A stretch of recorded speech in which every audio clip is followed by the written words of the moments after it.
Buenas noches, iglesia. Qué bueno saber que están del otro lado de la pantalla viendo esta transmisión. Tenemos una palabra increíble para ti. Si ya te gozaste con las alabanzas, prepárate, porque aunque la higuera no florezca, aunque las vides ya no den fruto, ni hayan vacas ni ovejas en el corral, con todo eso, yo seguiré alabando al Señor. Me gozaré en el Dios de mi salvación. Y así quiero titular el mensaje de hoy: me gozaré en el Dios de la salvación. Es que quiero que entendamos algo. Y para eso quiero que leamos Habacuc capítulo 3, versículo 16 al 18. Dice así la palabra: aunque la higuera no florezca, ni en las vides haya fruto, aunque falte el producto del olivo y los labrados no den mantenimiento y las ovejas sean quitadas de la majada y no haya vacas en los corrales, con todo yo me alegraré en Jehová y me gozaré en el Dios de mi salvación. Alguien que dé un fuerte aplauso por esa palabra y diga conmigo: me gozaré en el Dios de la salvación o de mi salvación. A veces estamos como creyentes buscando a Dios solo por lo que Dios puede darnos, y juzgamos a Dios por lo económico, porque de pronto un ser querido no está con nosotros, por una traición de alguien. Juzgamos a Dios por una enfermedad. Dios, ¿por qué no me ha sanado? Y empezamos a entristecernos, empezamos a vivir una vida de queja, empezamos a vivir una vida de lamento, donde pareciera que Dios, más que nuestro amigo, fuera nuestro enemigo. ¿Por qué pasa todo eso? Porque muchas veces no sabemos lo que dice la palabra. Si entendiéramos que lo más importante en la vida de un creyente es la salvación, entonces tú te gozarías desde el momento en que esa salvación fuera parte de tu vida. Si Cristo murió en una cruz y derramó su sangre por ti y por mí, y tú y yo aceptamos a Jesús como único y suficiente Salvador, y le pedimos perdón a Él por nuestros pecados, debemos estar seguros que Él perdonó nuestros pecados y nos da derecho a la vida eterna. Entonces vamos a gozarnos en el Dios de la salvación, en el Dios nuestro que nos da la salvación, sin importar lo que estés viviendo, sin importar lo que estés atravesando. Muchas veces esas situaciones que las atraviesas es porque sencillamente tú y yo no somos capaces de alegrarnos en el Dios de mi salvación. Basta ya de lamento, basta ya de queja, iglesia. Es el momento de alegrarnos. El domingo estuvimos de fiesta en medio del desierto. Nos gozamos en medio de un servicio donde de pronto algunas personas estaban cargadas, donde de pronto tenían problemas. Pero es que nuestra felicidad, nuestro gozo no está en la circunstancia, está en lo que Dios nos ha prometido. Y si Él nos prometió algo, tenemos que en esa promesa estar gozosos. Así que si estás enfermo, es el tiempo de estar gozoso. Mira, yo quiero hablarle a esa persona que está enferma, a esa persona que tiene un familiar enfermo, que tiene a alguien cercano enfermo. Mira, gózate en el Dios de la salvación y llévale esta palabra a esa persona, porque si esa persona en medio de su enfermedad se goza, vamos a lograr que haya una sanidad, porque el Dios de la salvación también es el Dios de la sanidad. Pero si no hay gozo, es imposible que ocurran los milagros.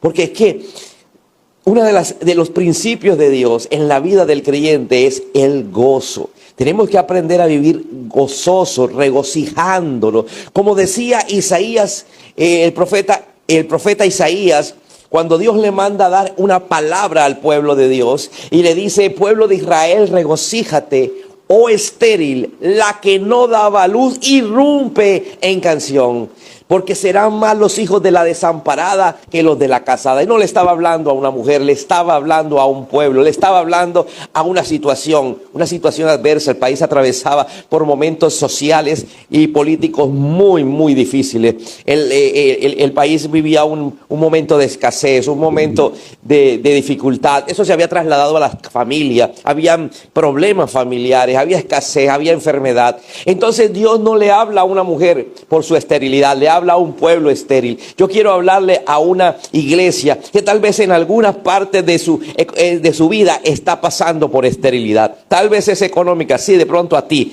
que estás viviendo un momento económico estéril. Dios te está diciendo, regocíjate. ¿Por qué? Porque es la única forma que Dios puede actuar en tu vida a tu favor. No es con queja, no es poniendo cara, no es estando amargado, no es estando triste, es regocijándote. Vamos, iglesia, alégrate, dale una sonrisa al que tienes más cerca. Empieza a mostrar el gozo que hay en ti, el gozo producto de lo que Dios te prometió, la salvación, la vida eterna. Vive gozoso sin importar la situación. No importa esa situación adversa, no importa lo que atravieses en tu casa. Mira, gózate, vive gozoso a pesar de, y te darás cuenta cómo las cosas van cambiando. ¿Por qué? Porque el estar gozoso hace que Dios active su poder sobre ti, sobre las circunstancias que en ese momento deberían ser o son apremiantes, pero empiezan a ser de bendición porque tú te empiezas a gozar. Hay una iglesia que se goza. Mira, esta es una iglesia de gozo. Cantamos las alabanzas, gritamos, aplaudimos. Esta es una iglesia genial, pero ese gozo tenemos que trasladarlo a la vida diaria. Ese gozo no es solamente para el servicio, no es solamente para el momento de venir a la iglesia, no, es algo permanente, es algo ahí en el momento en que no te han pagado. Mira, si a ti todavía no te han pagado, no ha llegado ese dinero, el dinero está retenido.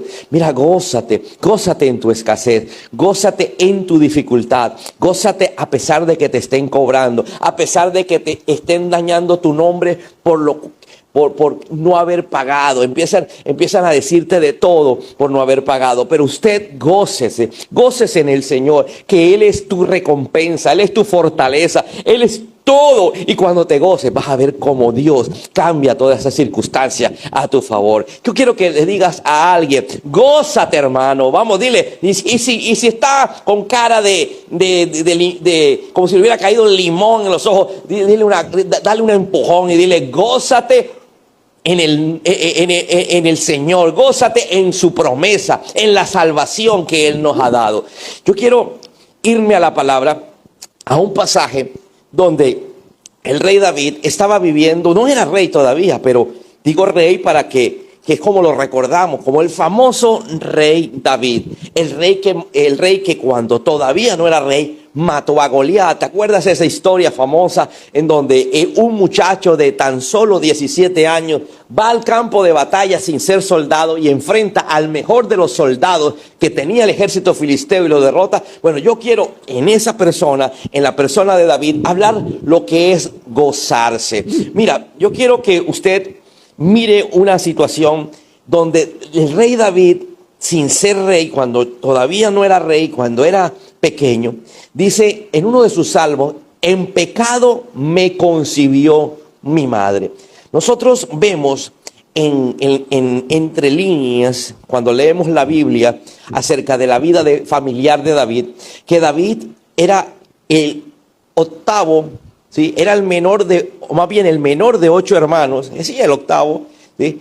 Pero los hermanos no lo querían. Vemos que los hermanos lo trataban de una manera despectiva, de una manera como que no fuera familia, pero eso lo podemos ver cuando él en uno de los salmos dice, en pecado me concibió mi madre. Eso nos quiere decir que él era hijo de pronto de una aventurilla de su padre.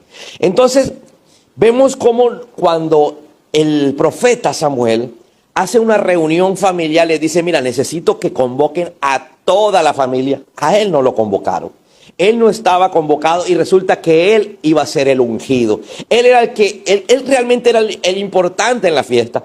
Pero el papá dijo, no, yo no lo convoqué, yo no lo llamé porque él debe estar cuidando ovejas, él es un chiquillo, él le gusta estar untado de ovejas, así que no me pareció prudente. Y dijo el profeta Samuel, hasta que no me lo llames, no empezamos la reunión. Y tuvieron que llamarlo, el muchacho tuvo que bañarse, tal vez limpiarse, quitarse el olor a chivo, a oveja, ¿sí? A animal, y sentarse en la mesa para que fuera ungido como el próximo rey de Israel. Aunque la familia no lo no lo tenía en cuenta, aunque la familia lo menospreciaba. Escúchame, él se regocijaba, él se gozaba, era un muchacho que vivía gozoso. Él hablaba de sus aventuras peleando contra osos, contra leones. Así le dijo una vez al rey Saúl, para que lo dejara ir a pelear contra el gigante Goliat. Le dijo: mira, yo no he peleado, yo no soy soldado, pero yo me he enfrentado a osos,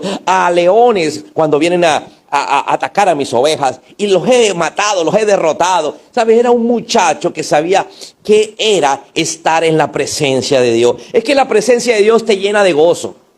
Cuando el rey Saúl, dice la palabra, que se le metía un demonio, llamaban a David para que él tocara el arpa. ¿Sabes? Era un muchacho donde la presencia de Dios se movía. Pero ¿era por qué? Porque vivía en un constante gozo, un constante regocijo. Yo te pregunto a ti, si tú un día hubieras matado a un gigante y te volvieras una persona famosa, y el que te volvió famoso, que debería estar agradecido contigo, después te da la espalda, ¿qué pensarías tú? Así le pasó a David. Dice la Biblia que él mata al gigante y se lo llevan a vivir ¿cómo se llama? Al castillo, al lugar donde vivían los reyes, y lo casan con la hija mayor del rey Saúl. Pero pasado el tiempo, a Saúl le empezó a caer mal David, porque la gente reconocía a David como el que mató al gigante. Y había un cántico muy popular que decía: David mató a 10,000, mientras Saúl mató a miles.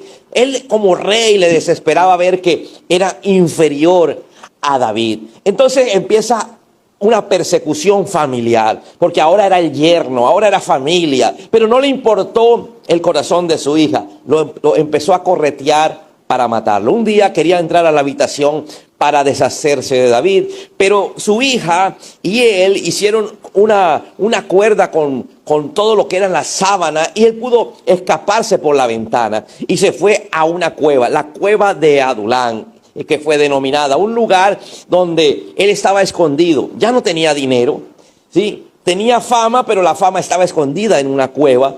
Era un hombre que en ese momento no tenía para comer, pero no se desesperó. ¿Por qué? Porque él tenía el gozo del Señor. Dice la palabra que vinieron a él 400 personas, buscándolo 400 personas, amargadas, endeudadas y afligidas. Y hicieron a David jefe de ellos. ¿Cómo es posible que 400 personas van a buscar a David donde David fue llevado a una cueva? Es porque hay una diferencia cuando nosotros vivimos en el gozo del Señor. Los otros estaban amargados, los otros estaban afligidos, pero David estaba gozoso a pesar de que ya no vivía con los lujos del rey, los lujos del palacio. Ya no vivía, escúchame, con su esposa. Tuvo que salir huyendo, y dice la palabra que el rey Saúl entrega a su hija, que era la esposa de David, en manos de otro hombre para que se acostara con ella. Entonces David había sido traicionado, David había sido despojado de su cargo, despojado del dinero, pero no perdía el gozo. Eso es lo que quiero que entiendas, hermano. Cuando usted pierde el gozo de la salvación, usted vive gruñón, usted vive quejándose por todo. Basta ya de quejarnos, ya basta ya de estar desesperado. No, vivamos gozosos a pesar de. David ahí en la cueva, a pesar de que ya no era el hombre que dirigía el ejército, ya no era la persona que vivía en medio de lujo, ya no era la persona que era respetada. No, ahora fue llevado a una cueva, escondido en una cueva, pero el gozo lo llevó a que 400 personas vieran en él algo diferente. Así como tienen que ver en ti, tienen que ver algo diferente. Mira, no pueden seguir viendo el mismo, no puedes seguir viendo la misma persona. Tienen que ver al que está dentro de ti, que es el Señor. Ya no veían a David, no, veían al Dios de David, al poderoso, al que estaba reflejado a través del gozo. Y cuando llegan a esa cueva, lo hacen jefe. Imagínate David, jefe de 400 afligidos.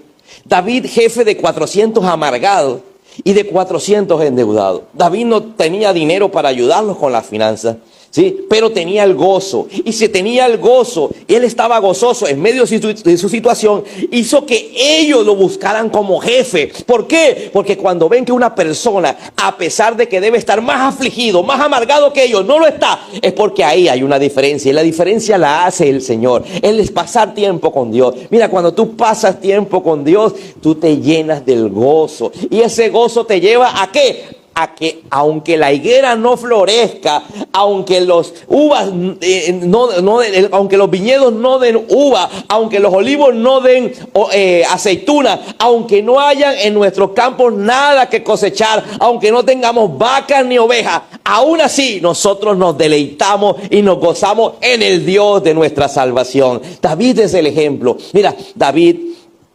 hizo de esos hombres amargados, afligidos, endeudados, 400 valientes, 400 hombres de guerra. Mira, tú tienes que pasar de ser esa persona que necesita que te ayuden a volverte la inspiración de otros. Yo declaro sobre ti que tú serás a partir de ahora la inspiración para otros, la motivación para otros, porque cuando vean el gozo producto de la relación con Dios que tú tienes, mira, verán algo diferente. No veían a David, veían al Dios de David. Que no te vean a ti, mujer, que no te vean a ti, caballero, que vean es al Dios que está dentro. Y eso los va a motivar a seguir adelante, a seguir luchando. ¿Por qué? Porque vivimos en un medio donde tenemos luchas, mira, luchas económicas, peleamos en el matrimonio, en la relación, los hijos con los padres con los hijos, las emociones. Algunos hijos no quieren los padres que tienen, algunos hijos no quisieran estar vivos. Pero ¿sabe? A pesar de todo eso, si seguimos buscando al Señor, llegará el momento en que cada miembro de la familia